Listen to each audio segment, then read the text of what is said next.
no matter how their birth went, they are worthy of rest. I think that's a really hard thing for us as women, as mothers, as people in this current culture, to be able to slow down and not feel the need to be productive at all costs. Because when we're postpartum, the cost is our healing, is our recovery, and as we see very often, is our mental state.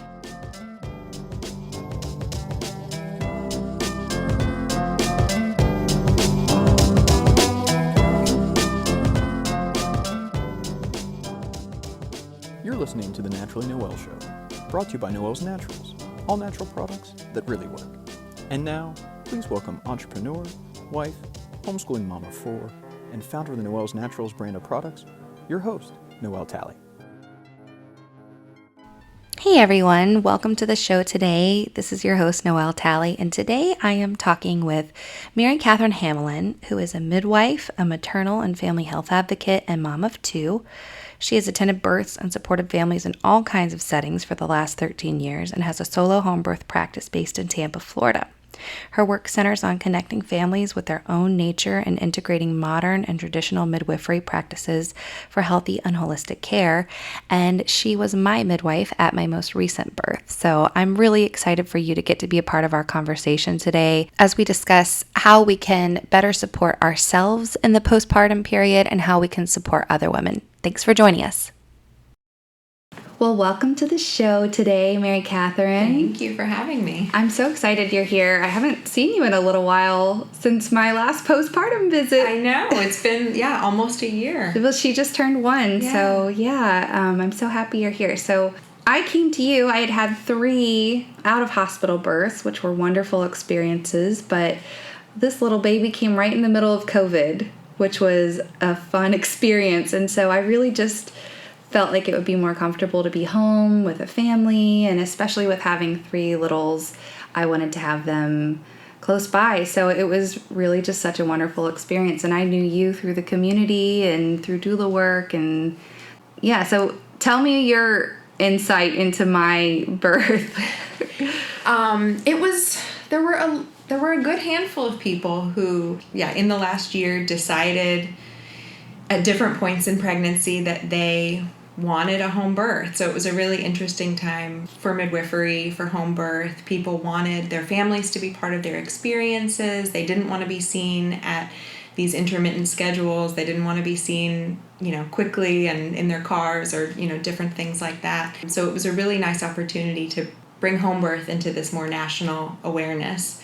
But so it was really nice to be able to take care of you in your home and have all your kids be part of the experience, to get to know them too, and to get to know your family at your birth. You got to have everybody there that you wanted, and to really take ownership of your experience. So that's always a really rewarding thing for me. Home birth was like a crunchy bucket list item for me. I had such a wonderful experience at the birth center after my first son was born that I, originally had thought, I'll do home birth eventually, but it was just such a great environment that I thought, we're just going to keep on doing this. And so when we had our surprise number 4, I was like, I don't get my crunchy card unless I have a home birth. So I was so happy that we were able to do it. It was a very different birth experience for me than the others. I had a very weird early labor. It was kind of like this mild early labor that I didn't know was, even for kids, I was not really sure I was in labor. I remember texting you at like 5, and we were still like debating whether you were going to come, and I think she was born maybe like 4 hours later. After that. My assistant didn't make it in time. That's right. Yeah, she was on the road, and I was like, we've got this. It's fine. Yeah, I remember being at another visit, getting a couple of texts from you, and I was like, I'm just going to head over. Yeah. Because you knew that she was on the way. Yeah, and those 4th babies, man, they come out quickly. They do. Your body knew exactly what to do at that point. So one of the really beautiful things, and really the reason that I became a doula, is because I was so well supported by my family. And, my husband's a great birth coach and I have a really involved mom and dad, and my sister, was around. And so I had a great support system after the baby was born. And, I realize not everyone listening will have had a home birth or a birth center birth or even a natural birth. And that's totally fine. I've certainly been a doula to many hospital birth clients who wanted the epidural or maybe went in not thinking they were going to do the epidural, but that ended up being the right path for them. And, I've been in the OR for cesareans, and that's always, a different experience than usually people are expecting. And so I've seen all the different ways, and I'm sure, I know you have seen all the different ways that birth can go. So not everybody would be coming from the same experience. However, the one thing that we all share as moms who have given any kind of birth is that we will have some sort of postpartum experience. So that's really what I kind of want to focus on today, is what things, regardless of the way that you deliver, can we really do better on, as either as an advocate for ourselves or as we support other women. Yeah. Postpartum is something I'm really passionate about, because even as a home birth midwife, I midwife people through all kinds of birth experiences and continue to take care of them regardless of what outcome their birth had. So I really try to instill in people the value of rest and the idea that no matter how their birth went, they are worthy of rest. I think that's a really hard thing for us as women, as mothers, as people in this current culture, to be able to slow down and not feel the need to be productive at all costs. Because when we're postpartum, the cost is our healing, is our recovery, and as we see very often, is our mental state. Everything about us is affected by the way that we move through the postpartum period. So I try to encourage people to rest. It seems like an obvious thing to say, but it's the hardest thing to do, to stay in bed for those first couple of days. So for people who give birth at the hospital, that's sort of dictated by the way that care is provided. You're in the hospital, you're being cared for by nurses. You've got those regular clinical checkups, every couple of hours. But for people who give birth in the community setting, they're home for those first couple of days.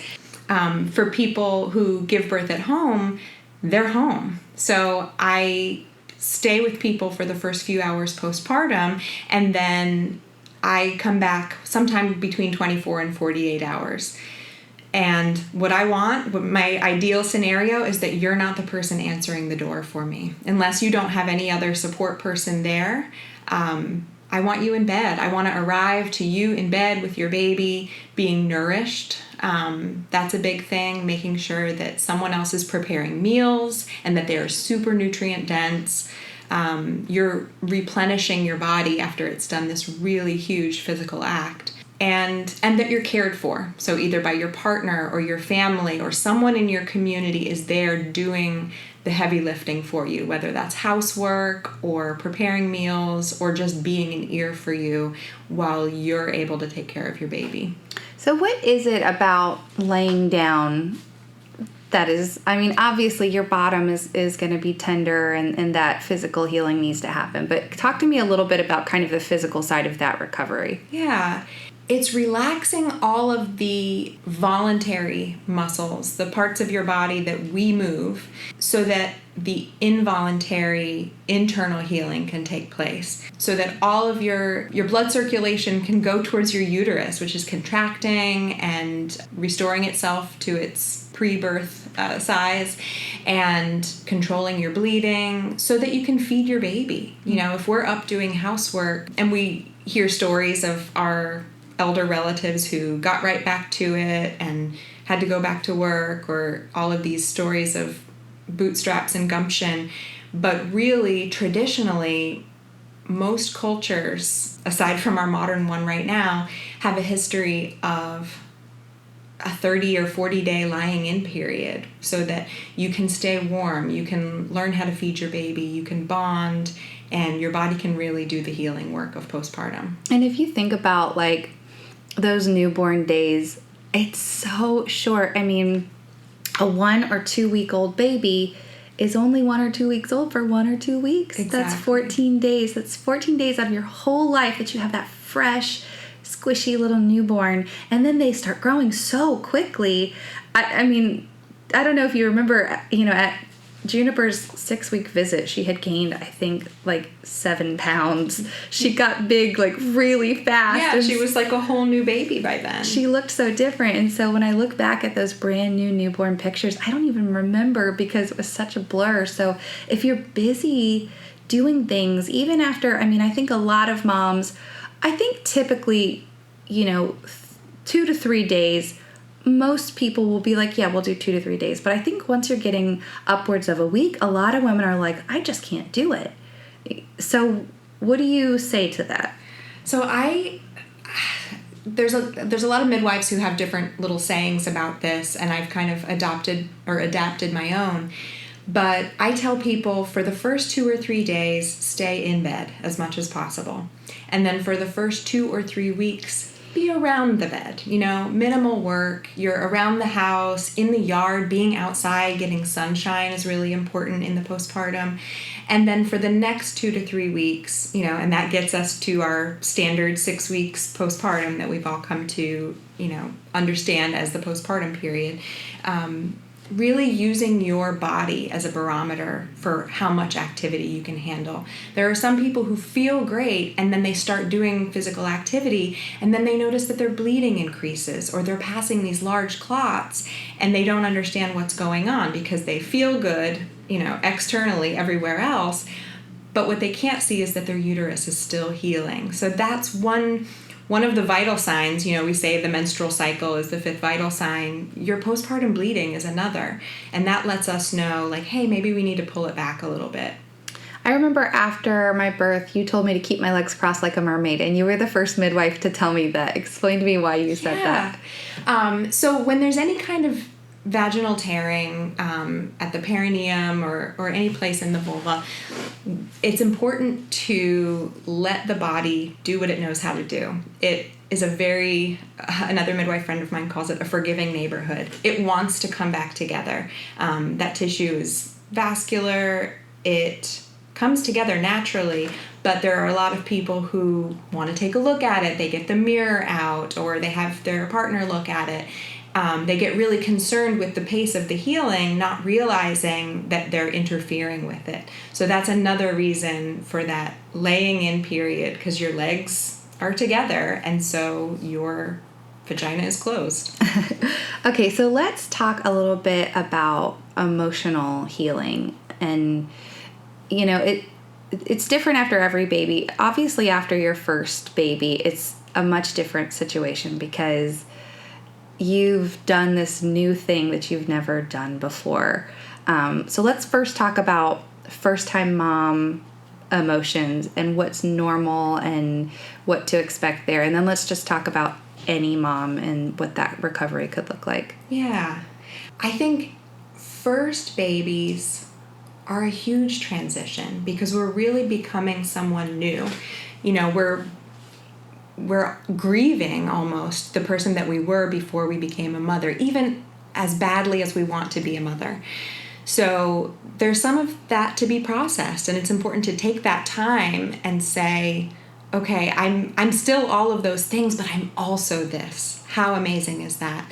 I also think it's important to differentiate between feelings of frustration or sadness about maybe a lack of support that we have or misunderstandings we're having with our partner, and that more deep postpartum depression type sadness where it's a chemical and a hormonal change that we just can't community care our way out of. How do you tell the difference between those two things? So there's a scale called the Edinburgh Postpartum Depression Scale that asks a number of questions, but typically the symptoms of postpartum depression are that you don't want to get out of bed, you don't find enjoyment in the things that you used to get joy from, you either can't sleep or only want to sleep. There's also postpartum anxiety, where you can have what feel like irrational fears about your baby's well-being, about your own health. You might not want to go anywhere in order to protect your baby and yourself. And it can be hard for people to know the difference between, okay, what's just being concerned mama bear about my baby and what's actually preventing me from doing things that I want to do. So if you're having friends that you love inviting you out to do things and you can't get yourself out of the house, then it's maybe time to talk to somebody so that you can have a real evaluation about what's going on. I always recommended too in my childbirth classes, I would really speak to the partner, because sometimes when you're in it, it's really hard to be self-perceptive and to be able to say, I really think I'm having an issue, especially if it's your first baby, because you don't know what normal is and you might just feel, I don't know, like you're just going crazy, but you don't want to say anything. After my third baby, suffered from postpartum anxiety, which is a totally different thing. It's not the same as depression, because I had tons of energy. Right. I was surprised with how much energy I had with 2 little ones and a baby. I was surprised at what that felt like to have that anxiety. And it took me probably 6 or 8 weeks to even realize it. I experienced things like, I think our oldest was 3 at the time, and I was like panicking over what we were going to do for kindergarten, which was just like way out on the horizon. And there were so many things that I was just like freaked out about that were not normal or necessary to be panicking about. Other things, like I had really blurry vision. And I remember one time I was driving and my eyes just kind of glazed over and I swerved a little into another lane and didn't realize until I got home. I was like, kind of like, oh my gosh, like I just barely avoided a car accident and realized something is weird here. Where was my brain? Why was I in such a fog? And that's when I really, realized there was an issue. And for me, thankfully, the treatment was simple. I cut out caffeine. I, added ashwagandha and some other really helpful herbs that really helped to kind of calm me down and really just reiterated the type of support I needed to my support people around. But what would you say to the person who maybe doesn't have support or doesn't have good support? Maybe they have a partner who doesn't understand or doesn't think that this is a real thing. What would you recommend? I think if someone doesn't have support, I think it's super important to just focus on what the basic needs are. I think it's okay to treat postpartum as a survival period. We don't need to measure ourselves against whatever expectations we've set out for ourselves in postpartum or whatever the cultural expectation is. The basic needs are feeding your baby, resting your body, and healing, which includes feeding yourself. So as long as those basic needs are met, you can let other things go. I would also encourage people to find just one person who can be your lifeline throughout that. So whether that is your care provider, whether it's your OB or midwife who can refer you to other resources. Healthy Start is our local resource for pregnancy and postpartum. They do home visits for people who need it. WIC has peer counselors. There are online support groups. There are more online support groups now than ever. You can really find virtual lactation support or postpartum mood support. But just having somebody that you can reach out to on a regular basis to check in with is really essential. Yes, I think really having that mindset going in before you have your baby that, the whole put your own mask on first. I guess the word mask now has a different connotation than it used to, but, on the airplane, you have to get your own oxygen supply first before you can help other people. And, especially after having multiple children, I surely have realized that now, that if I'm not taking care of myself, I cannot be thriving and well enough to take care of my children. So committing to yourself, I've got to find a way to make sure I'm cared for, whatever that is. There are so many really good ideas out there about prepping for postpartum, making freezer meals, even if you're a part of a church community or, if you have a group of friends that you could talk to ahead of time about doing a meal train and making sure you have foods available, especially if your partner has to go back to work right away. You've got to eat foods, and standing on your feet cooking is not ideal, and eating fast food and convenience meals is also not ideal, because you talked about you need to be eating nutrient dense foods. So eating a lot of junk food and things like that, even though it might be a quick snack if you're hungry, especially when you're nursing, because you can get really, really hungry while you're nursing, is not going to be helpful. So planning ahead is obviously helpful. What are some other things that you would recommend moms could do to plan ahead to prepare for the postpartum time? I think just thinking about postpartum like any other thing we plan for during pregnancy, setting your postpartum needs up like a baby registry. We spend so much time researching strollers and baby sleep devices and chairs and things, when what we really need, or what our babies really need, is a healthy, nourished mother to be able to move through that fourth trimester.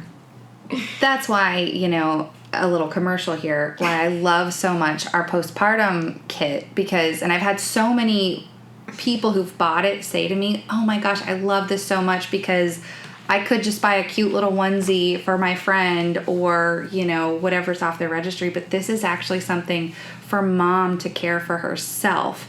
It's not just, a cute little thing for the baby. The postpartum bath has 7 baths in it, because that requires you for 7 days to take a bath, to take that time to rest and, have that rejuvenation, heal your bottom, take care of yourself. So, that's the reason why I made it that number, so you could in your mind think, okay, 7 days, 7 baths, I can do this. I can take 30 minutes for myself in that postpartum time to take care of myself. But as even if you're not expecting right now, or if you're past the childbearing years, thinking as you are supporting those women that thinking not just about baby coming, because that's all everybody thinks about, the baby's the show, but the mom is the one who has done this incredible thing. She is the one who needs the support. I joked on Juniper's birthday that it was my giving birthday. I always say that at all of my kids' birthdays, happy giving birthday to me, because we should be celebrated as moms for this big thing that we've done. And I think as a culture, as women, we need to look more at how we can support these women and not just be excited about the baby. That's a hard thing to say. It sounds terrible, but it is. It's really hard, because we go visit somebody who's just given birth and we want to hold that baby. We do. I don't, because I see babies all the time. But as a culture, we love babies. They're so hopeful. But the most important thing that you can do when you go visit a new family is to ask them what they need. To ask them what they need to be able to hold their baby more. So maybe mom needs a shower. Maybe she needs some sleep, but most often what she needs is just time alone with her baby. So not being judgmental about the way she's feeding, not having questions about things that might feel personal to her. Come in with food. Do not show up empty-handed to a new family, and then don't leave empty-handed. Take out their trash. Ask what you can do, I think, is the most important thing. I often, especially in the childbirth classes too, I would encourage moms to be vulnerable and to let people into your mess if you can. If someone comes to visit you and says, "Can I help you with anything?" resist the urge to say, "Oh no, it's fine. I've got it. Everything's fine." Because there's always something that you could use help with. Have the guts to say, "Gosh, we don't have any clean towels. Would you mind throwing a load of towels in for us?" I always say, if you were to go visit somebody who had just had a baby and they said that to you, would you be like, "Oh my God, no"? Of course Never. You wouldn't. No, you would say, "Thank you for giving me the opportunity to help you." And I said, what you're doing is you're actually helping them out, because they're going to feel really good about themselves later for the good deed that they did for you. So you're really serving them by letting them serve you. Yeah. That's the way I look at it. I think that's a really important part of the conversation, is normalizing asking for help when we need it. We have these two opposing conversations about birth and motherhood, that birth is normal. It's a normal everyday event. It's most of the time goes right. But on the other hand, it's huge. Birth is huge, and postpartum is pivotal for people. And so we shouldn't stop treating them like the transformative events that they are. So if we talk about them with a balance between those things, yes, they're normal, but it's also normal to need support and to provide support. We should be behaving in community that way. Yes. So I want to back up a little bit and talk about, so we talked a little bit about first-time moms, but what about moms that are on their second or third or fourth baby? How does support look different or recovery look different for that mom? It depends on the age of the other children, always, but oftentimes that is a way that people can help, is by entertaining the older children, and that can be part of postpartum planning as well. So someone during pregnancy could say, okay, these are the people I know I can call to safely pick up my kids, and I know they're going to be fine for the day, and I don't have to worry about them. Or these are the activities that we're going to do. If you're homeschooling, or if you say it's summertime, you have nothing to do with your kids all day, you need to have a plan so that they're not sitting in front of screens all day if that's not what you'd like them to be doing. But also forgive yourself for those days when you have to. I talked to somebody recently who's pregnant and not feeling well and was feeling so much guilt about the amount of TV that the kids watch. And remembering that this is temporary is a really important factor. Like, they're going to learn on Sesame Street or YouTube or whatever. There's so much great stuff out there. They will be fine, and this will not last forever. Yes, I have been there, especially with my first three are just right on top of each other. They're all really close in age, and man, in those early days when you're just so tired and it's just like, you know what, we have to survive today. The kids were fed, they made it, yeah. We're all okay. Exactly. Look at your accomplishments at the end of the day. Don't look at a to-do list. At the end of the day, you can look back and say, everybody ate, everybody's happy, we got some good cuddles in, and you've succeeded. So I want to talk a little bit about kind of postpartum. That transition from those days where everyone's kind of like, there and excited, and the baby's new, and people are visiting, and people are bringing you meals, and you're kind of in this fragile state, and everyone's kind of, granted you're getting good support, it should be this kind of like honeymoon phase with new baby. And then as you kind of get past that 6-week mark and into that whole first year, talk to me about that transition from like the early, like you're still bleeding and everything's still kind of fresh, to kind of moving into now you're just a mom, but you're still in that first year of postpartum where a lot of things are happening. What is still happening in that whole first year? Absolutely. Well, for starters, postpartum is forever, and the effects that birth and parenting have on our bodies and our spirits and minds and hearts lasts forever. So I think it's important to recognize that, especially as we decide how we move through that first year. People are waiting for their periods to come back. People are unsure about what kind of physical activities they can do.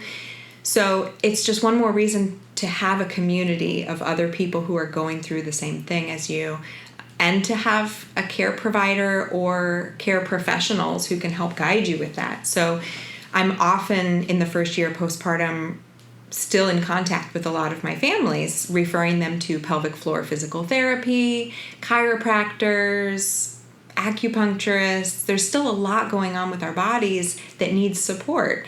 And so that's one benefit of working with someone who is part of the community birth experience, I guess, is that we are connected with all of those different allied health professionals. Let's back up and talk a little bit about pelvic floor. Yeah. I didn't know until a few years ago that it's not normal to pee yourself if you laugh and or sneeze. Yeah, it's a much neglected part of care here in America, and where it's become standard as part of postpartum care in other countries, we're just coming around to it here. So you're right, it is not normal to pee, and a lot of our mothers have dealt with that, peeing when they sneeze or having pelvic organ prolapse. We are just starting to talk more about it, and pelvic floor physical therapists are out there, like they're all over social media now, which is amazing.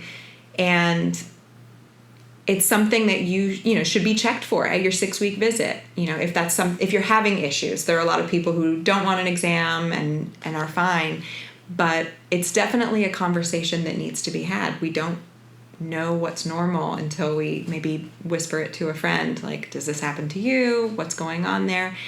I know midwives and OB friends who are treating women who are in their 70s and 80s who have been coping with prolapse and issues for years and years, wow. and finally just learning wow. that they can get support. That's it's amazing. It's almost never too late to get pelvic floor support, but the sooner we do it, the easier our lives will be. And what does that entail, pelvic floor support or therapy? So it's usually an internal exam, an assessment for muscle tone, and there are various exercises involved. It's different for each person, what they need, what their symptoms are. It's getting to know somebody and their whole pelvic floor health. It can help with sexual dysfunction. It can help with bladder, constipation issues. And the whole body is involved. Even though the impact is usually on the pelvic floor muscles, it has to do with our core and our back and the way we walk and the way we carry ourselves. It impacts so much. Wow, that's amazing. I didn't even know that was a thing, honestly, like I said, until a couple years ago. And it's so cool, like how much more information we have now, how much more support we have access to than we used to. It's a much different time now than it was for our mothers and grandmothers. You mentioned briefly that the postpartum care is different in other countries. Talk to me a little bit about that. What is it that's different in the United States, and what could we be doing better culturally? That could be its own podcast, and probably is. We are one of only 3 nations in the world on planet Earth that do not have some sort of paid maternity leave for our mothers. As a culture, just really our values of productivity are really impacting families negatively. We expect people to get back to work. We don't provide services to people who need them often. And the World Health Organization recommends a minimum of 16 weeks for recovery. Wow. And a full 4th trimester would be 12 weeks, and we expect 6 weeks from people. And so we expect that 6 weeks to be this linear, escalator of healing, and it often isn't, because every family is in a unique situation. Not everybody can rest and nourish themselves, and not every feeding journey goes normally. Not every birth goes normally. There are so many different things we're healing from. There are other countries that give people leave for miscarriages. These are things that, if we really focused back on families and how we could support people and really saw a healthy family unit as something that would benefit the economy, that would benefit public health. These are all things that we get really short-sighted about. We don't want to spend the money on the health care that could nourish and support families, but we're not seeing what the end game could be. If we have healthy families, if we have mothers that don't have to return to work at 6 weeks postpartum, what benefits could we have years down the road for them? Yeah. Wow. That's such an interesting topic to think about, and what our culture could look like if parents were supported, and that having a family and raising children, raising up the next generation was seen as this positive impact on culture, and it wasn't just get back to work so you can make so much more money so you can send your kids off so you can get rid of them, and right, it's a cycle. Yeah, it's funny. I was back at work, I think 4 or 5 days postpartum, but it was because it's so quiet here and the house was so noisy with all the kids, and I did have someone to care for my children, and for me it was just such a nice place to get away and just have that quiet time with the baby and just sort of sit back. But looking back, I probably should have waited just a little bit longer and just tried to lay back a little bit. But I do see that temptation to want to just get back at it, but having a baby is not a roadblock. And that's something personally that I've really had to sort through. And as you said, sort of like grieving who you were before, and also like readjusting your expectations of motherhood and just how much it really changes your life. I thought, oh, I'm just going to have kids and then I'm going to keep doing all the things that I did before just with kids with me, and realizing, wow, that's not at all how this goes. Right. And so, but really just personally trying to sort through, like, my kids should never feel to me as though they are distracting me from the important work that needs to be done. They are the important work that needs to be done, and really just making them a priority, whether that's at 2 weeks old or at, 10 years old. They need to know that they're valued and that we care for them and that they matter enough that we can step away from all these other tasks that we want to do. Now, I know that doesn't mean, I know a lot of families, like, you have to get back to work. You have to, get things, find a way to figure this out. Right. I understand, but it's not just a practical thing. It's a mindset of what is your priority? Is it being busy with things that you ought not be busy with? Or is it, being busy with the important things of life, Yeah. And that's, each family has to look at that and determine their values together and figure out how they're going to move through that parenting period, for sure. We all do have to work in some way or another. And so really putting your time together in a way that serves your family, that serves your community, and also that serves yourself, remembering who you were before having kids. And it's something that you're able to do a little bit more as the kids get older and they're a little more self-sufficient. And just like postpartum, remembering that these little kid years are temporary, and one day they're not going to want to even hang out with you, and you're going to have to go find something to do. So never really forgetting what you enjoy doing is super important. You can rediscover it years later down the road, but those things will always be there for you. Yes, it's always a season. Mm-hmm. That's hard to remember early on because I'm still kind of in it. Your kids are a little bit older than Right. mine. My oldest will be 8 soon, and we're just now getting to the point where it's like we feel like we can breathe a little bit, like, okay, everyone's potty trained except for the baby, but most everyone can put their shoes on, and our oldest can read now, so he's a little more self-directed.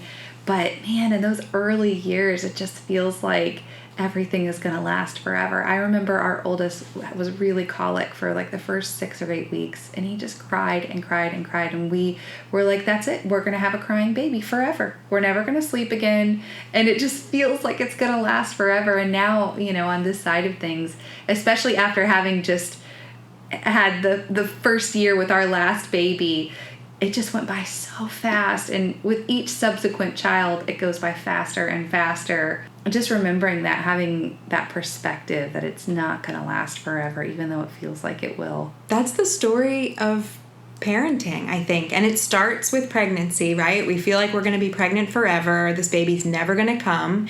And then they do.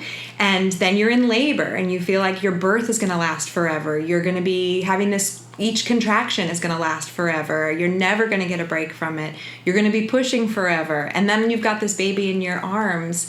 And then whatever stage they're in, from, breastfeeding issues to teen troubles, feels like it's going to last forever, but it doesn't. Wow. And then we die. and then we die. And hopefully someone takes care of us through that as well. Wow, what a beautiful way to end this podcast about birth, is ending it in death. Cycles, seasons, it's all part of it. Well, it was such a good time getting to catch up with you, and I hope we can do this again sometime. Maybe we can sit down and talk a little bit more about the changes that we think would be good to see. I would love that. I've got this stack of way too much information that I have to put somewhere, so I'll come back anytime. Just like parenting, this podcast goes by very quickly every time. Well, thanks so much for being here, and we will see you all again soon. Thank you.